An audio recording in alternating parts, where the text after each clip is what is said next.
Nearly everything you own has ridden on the same object. You have almost certainly never looked at one closely. It is a slab of cheap wood, held together with nails, worth less than a takeaway meal. It has no brand, no owner you could name, and no moving parts. And if every one of them vanished tonight, the shops would not reopen in the morning. So why does a plank of pine matter this much? Because of what it does to a pile of stuff. Loose objects are the enemy of movement. 100 boxes are 100 problems, each one lifted, carried, counted, and set down by a person.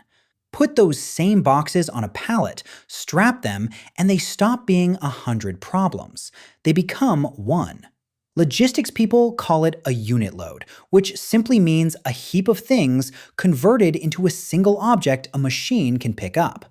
That conversion is the whole trick. The pallet is not really a piece of furniture.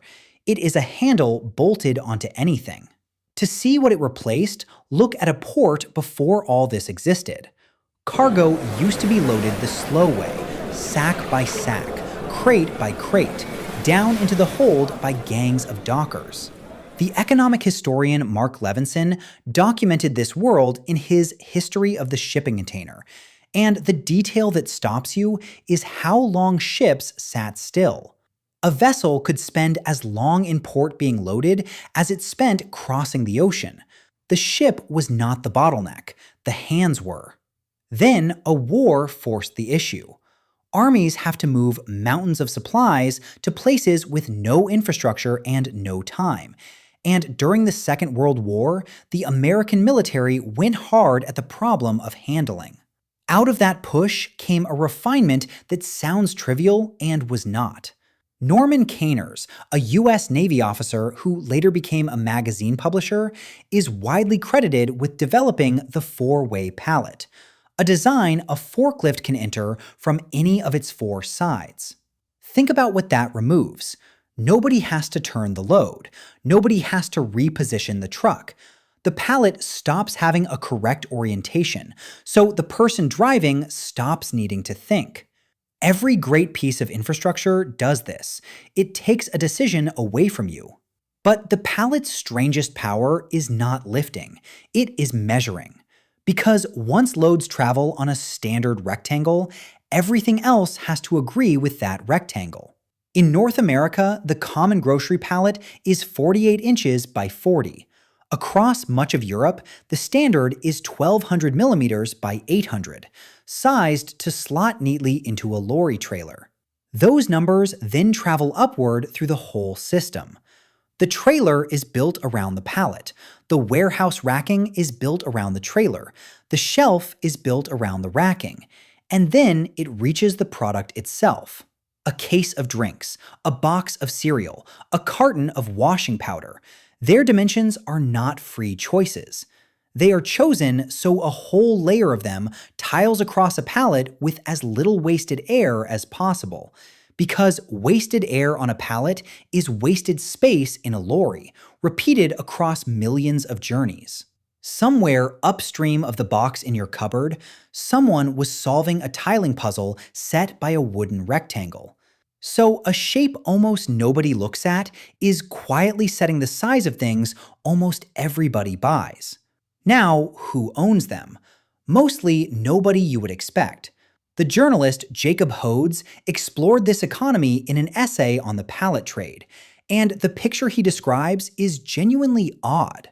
A large share of pallets are plain, untreated wood, often called whitewood, which drifts through the supply chain, getting picked up, resold, repaired, and reused by a scrappy secondary market.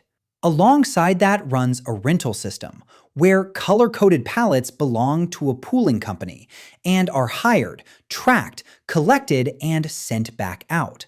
Which means the object under your groceries is usually not a possession at all. It is a circulating public utility made of pine, and it spends its life going round rather than getting used up. But a wooden rectangle that visits every country on Earth has one obvious problem. Wood is not inert. It comes from a forest, and things live in forests. Beetle larvae can sit inside untreated timber, invisible, traveling with the cargo, and step off in a country where nothing has evolved to eat them. The Asian long-horned beetle, discovered in New York in the 1990s, is believed to have arrived exactly this way, inside wooden packing material. So the pallet had become an accidental transport network for insects. The response is a rule you have already seen without registering it. Under an international standard for wood packaging known as ISPM 15, agreed in 2002 through the International Plant Protection Convention, timber crossing borders must be heat-treated or fumigated and then stamped with a small mark showing it was done.